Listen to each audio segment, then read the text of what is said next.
Bienvenida militancia a este primer número de la Gaceta del INFP. Este es un espacio informativo que hacemos desde el Instituto Nacional de Formación Política en colaboración con la 4TV. En este espacio podremos tener todas las convocatorias, talleres, charlas y también nos servirá para que la militancia sepa la oferta formativa que tenemos desde el instituto y también daremos información sobre lo que hacemos aquí. Bienvenido, Mario, a este espacio. Muchas gracias, Dani. Fíjense que este espacio también contará con las voces que integran al instituto para que nos platiquen de los proyectos formativos, organizativos y comunicativos que de este instituto emanan. ¿Y qué te parece, Dani, si entramos de lleno a la información? Muchas gracias, Mario. Y sí, pues empecemos con la información que tenemos para ustedes. El pasado 21 y 22 de enero dimos el arranque a los trabajos de formación en territorio con los legisladores de Sinaloa y nos acompañó el presidente del instituto, el compañero Rafael Barajas El Fisgón, en donde tuvo un encuentro con la militancia y hablamos de temas tan importantes como la reforma energética, como la revocación de mandato, tuvimos una charla sobre seguridad y también tuvimos la presentación del libro A Mitad del Camino. Fíjense, compañeros, que el Fisgón nos habló de la importancia de la formación política para combatir los golpes blandos. También destacó que antes, en décadas pasadas, los golpes se daban a través del ejército y que ahora se dan a través de una andanada de mentiras y de desinformación.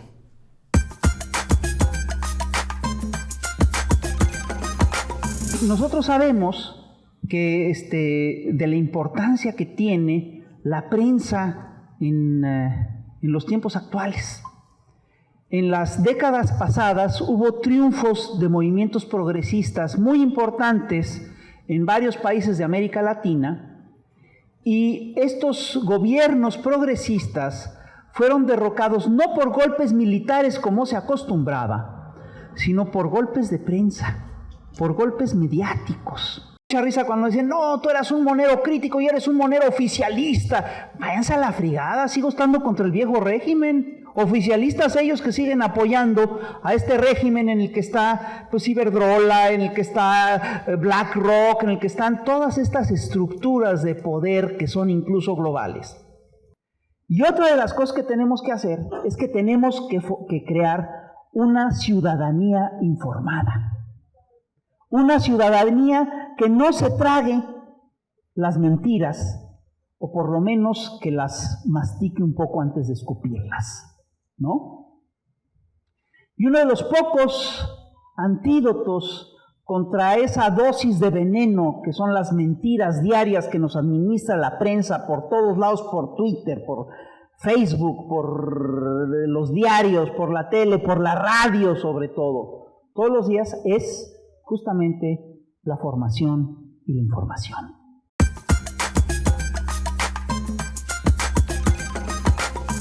En estas mismas jornadas formativas tuvimos la oportunidad de contar con el compañero Ángel Valderas, que como bien sabes, Mario, forma parte del Instituto Nacional de Formación Política y Ángel estuvo con nosotros hablándonos sobre la importancia de la reforma energética y de verla como un derecho humano.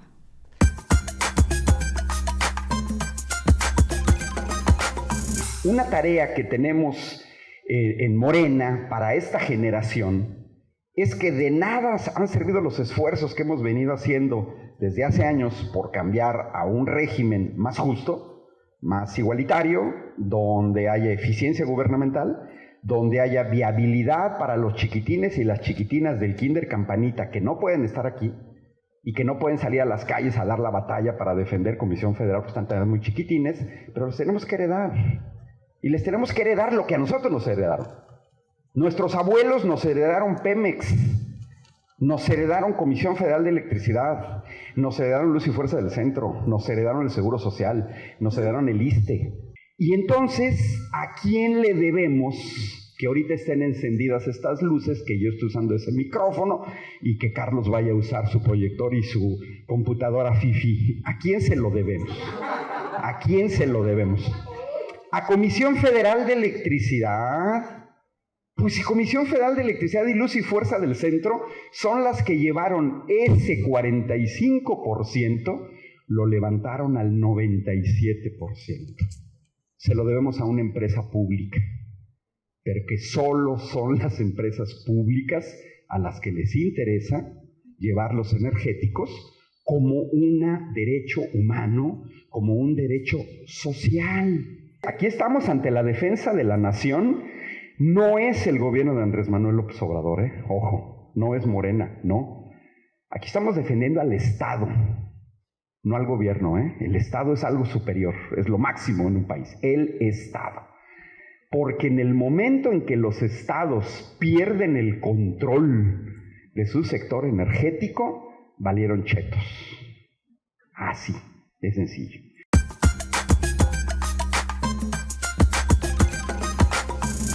También tuvimos la presencia de un experto en seguridad muy importante, Carlos Pérez Ricard, el cual nos habló del problema de la violencia. En México no solo se vive el problema de la violencia, sino que es un problema regional de América Latina. Esto lo comprueba con datos duros que él presentó en su informe y en su ponencia. También hay que destacar que hay dos factores fundamentales, entre, por supuesto, muchos otros, que se destacan para generar la violencia, que son el narcotráfico y la desigualdad. Hizo hincapié en que las políticas para combatir la violencia tienen que ser integrales y preventivas. Y sobre todo dijo que México no es una generalidad de un país violento, sino que existen puntos rojos en este país que hay que atacar.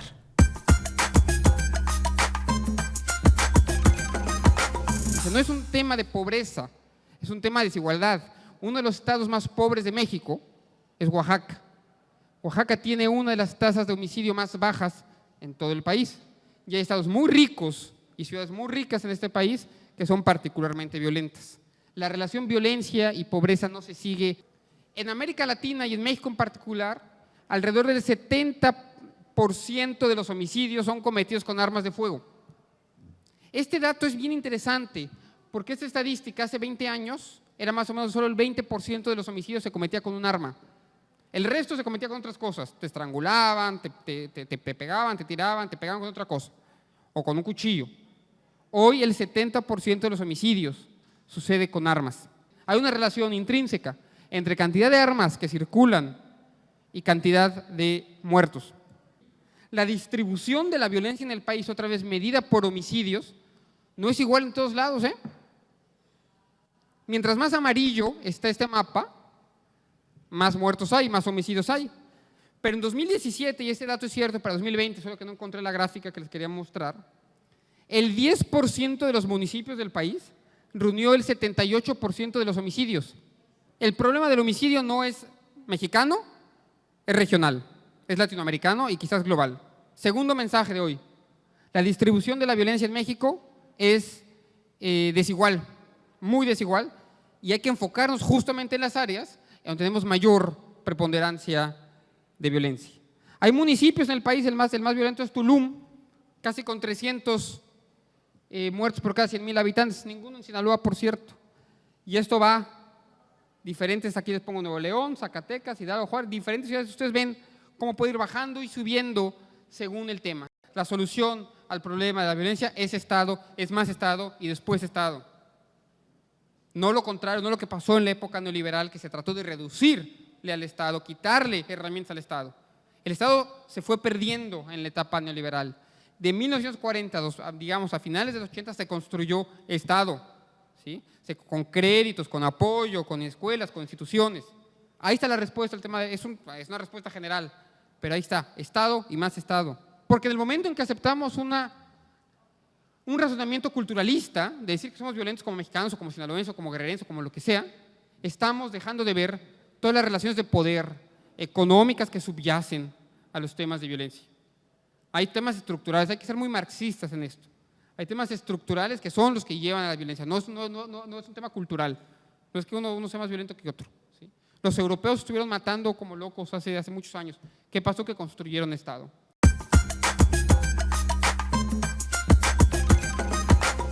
En otras noticias, Mario, el pasado 26 de enero los compañeros de la Red Nacional de Círculos de Estudio comenzaron su trabajo en territorio y esto lo llevaban a cabo en el estado de Tlaxcala. Ahí tuvimos al compañero Alfonso Rodríguez, quien es el coordinador de la RENACE. Él habló de la importancia de la revocación de mandato y todas las actividades de formación e información que como militancia tenemos que llevar a cabo para que esto llegue a buen puerto.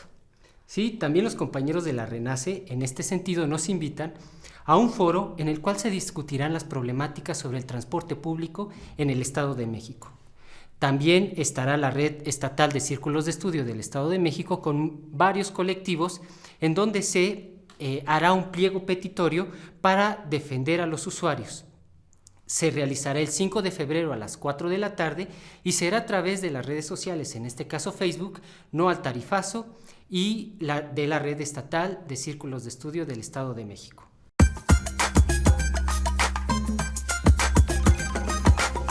Como parte de esta oferta formativa que tenemos en el Instituto Nacional de Formación Política, la Coordinación Internacional de Mexicanos en el Extranjero nos invita también a participar este fin de semana en su charla Participación Política de los Mexicanos en Estados Unidos. Les recuerdo, esto será el próximo sábado 29 de enero a las 11 de la mañana y podrán entrar a ella a través de la plataforma del Zoom.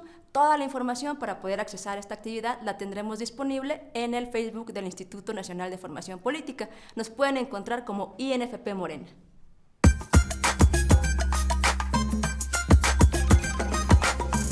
Sí, como siempre, tenemos mucha actividad el fin de semana y como parte de esta actividad, los compañeros y las compañeras de la Coordinación Académica y de la RENAEP, Red Nacional de Educadores Populares, presentarán un taller sobre la reforma eléctrica. Este se dará a través de la plataforma de Zoom y será el sábado y el domingo 29 y 30 de enero cada uno. Los horarios para el sábado son 10 de la mañana y 5 de la tarde y para el domingo únicamente será a las 10:30. Hay que mencionar que este es un taller que tiene diferentes horarios, es el mismo taller. Entonces, este taller es bien importante para la defensa de la reforma eléctrica. ¿Cómo ves, Dani? Me parece súper relevante que tengamos esta información al alcance de todos los ciudadanos y a razón de lo que estamos o el tema que estamos hablando, les queremos presentar este espacio en específico que tenemos durante la Gaceta, que es la videocolumna. Y para ello tenemos al compañero Ángel Valderas, que es un especialista en este tema y nos hablará sobre la soberanía energética. Adelante, Ángel.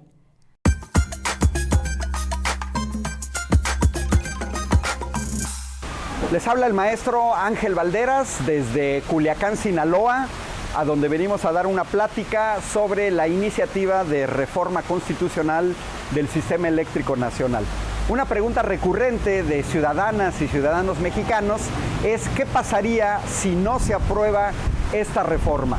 Y podemos atisbar un poco al futuro de México si vemos lo que sucede en España, donde hay un sistema de comercialización de la energía eléctrica muy parecido al que los gobiernos del PAN y del PRI dejaron en México y que cristalizó con la reforma energética de 2013.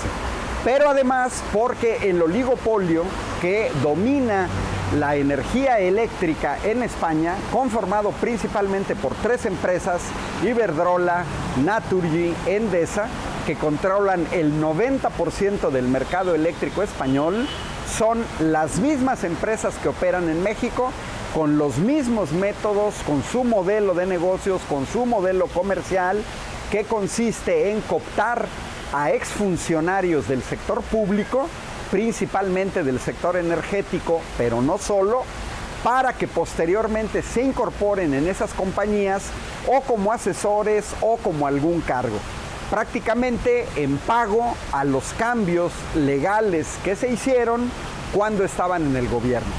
¿Qué es la que busca la iniciativa? No terminar como en el caso del Estado español, que no tiene ya una empresa pública de generación de energía eléctrica, era Endesa, la privatizaron. Hay que tomar en cuenta que las proyecciones a finales de la década prevén que Comisión Federal de Electricidad solo estuviera generando un 15% de electricidad, mientras que las empresas privadas estarían generando ya un 85%. Es decir, si no se aprueba la reforma, en 10 años prácticamente veríamos la desaparición de Comisión Federal de Electricidad y un dominio oligopólico por parte de empresas extranjeras del mercado de la generación de energía eléctrica en México. Lo que se busca garantizar con esta reforma es que haya electricidad para todos, que sea confiable, que sea estable, que sea continua y que además sea a precios accesibles. Hay que tomar en cuenta que en el momento en el que se pierde el control del Estado, estamos sujetos al fantasmal mercado libre, donde las tarifas las determinan prácticamente quienes controlan el mercado. Esta iniciativa busca evitar ese horroroso panorama español en donde en el último año las tarifas han aumentado al triple y donde en los últimos 3 años las tarifas han aumentado 5 veces. No solamente es el caso del Estado español, hay países donde se han dado también este tipo de aumentos debido a la proliferación de compañías privadas, en realidad muy pequeñas, donde quien domina realmente el mercado son los grandes empresarios. Esta iniciativa también busca de alguna manera recuperar la soberanía energética que perdimos a partir de 2013, en donde pasamos de ser independientes en el sector energético a dependientes en el sector energético. No es posible que sigamos dependiendo, por ejemplo, del gas natural de Texas, de las gasolinas, del diésel tejano, porque eso nos deja en una situación de debilidad estructural. Esta iniciativa de reforma tampoco afecta al medio ambiente, más allá de lo que se ha dicho, sí le apuesta a las energías limpias. La prioridad en el despacho son para 2 energías limpias y renovables, como es la energía hidráulica y como es la ingeniería geotérmica. En esencia, ¿qué busca la reforma? Tener accesibilidad para todos a la energía eléctrica y segundo, que sean precios accesibles. De esta manera se evitaría llegar al panorama español donde el 27% de la población se halla ya en pobreza energética. Estamos hablando de 8 millones de personas que tienen que lidiar con este oligopolio en el cual las tarifas cambian día con día y hora con hora. Un esquema que ha llegado a alterar la vida cotidiana de las familias españolas, que tienen que levantarse a las 3 de la mañana a poner la lavadora, que tienen que pensar varias veces a qué hora van a prender un ventilador o un aire acondicionado en las épocas de calor extremo y a qué hora van a prender la calefacción. Dado que como los precios van cambiando hora con hora, entonces tienen que tener mucho cuidado con su consumo.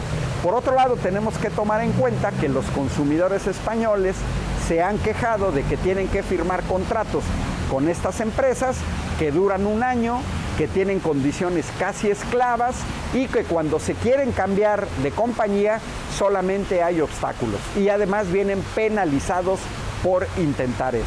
La recuperación de la electricidad para el Estado mexicano, no para el gobierno, es esencial porque la electricidad no es cualquier mercancía.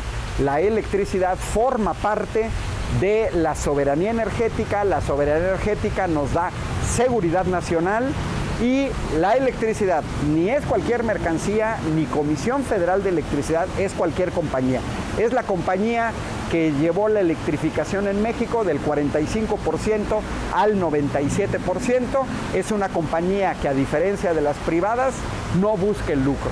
Entonces esperamos que los diputados federales y los senadores saquen lo que queda de su patriotismo y aprueben esta reforma constitucional que va a ser benéfica para todas y todos los mexicanos, desde el usuario de residencial hasta los pequeños, los medianos y los grandes empresarios.